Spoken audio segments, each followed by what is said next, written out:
Salut à tous et bienvenue sur la Parasito avec Céline. Aujourd'hui, on va parler sur le cycle évolutif de la petite douve du foie, scientifiquement nommée Decrocelium dendriticum. Le cycle de vie de ce platelment, parasite du système hépato-biliaire, comprend plusieurs étapes avec deux hôtes intermédiaires distincts, un mollusque terrestre, un escargot comme étant un premier hôte intermédiaire, et un arthropode fourmi comme étant le second hôte intermédiaire. Donc voici les grandes étapes du cycle évolutif de ce parasite qui commence par les œufs éliminés, qui sont éliminés avec les matières fécales des hôtes définitifs, souvent ruminants, bovins, ovins, caprins et accidentellement humains.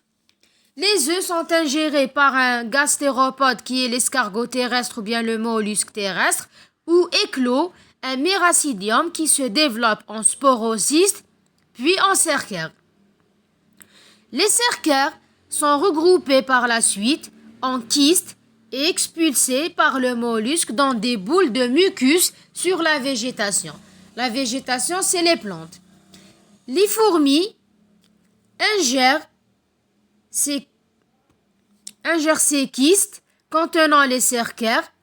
Dans la fourmi, les cercaires se transforment en métacercaires et s'installent dans les centres nerveux de cette dernière, altérant parfois son comportement et son système nerveux.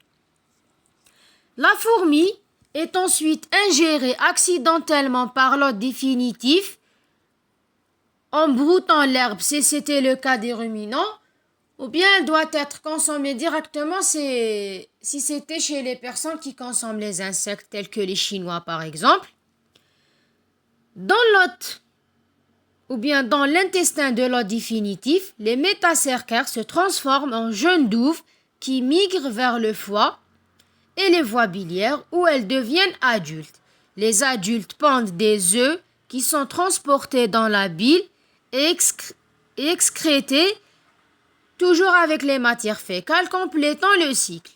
Le cycle complet dure environ 6 mois avec une période prépatente d'environ 7 semaines. Par contre, la douve adulte peuvent vivre jusqu'à 6 ans dans les voies biliaires.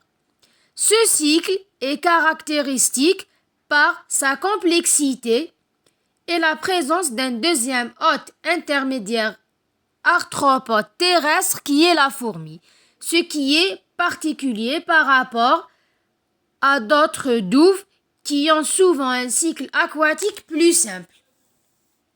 Donc on est arrivé à la fin de notre vidéo.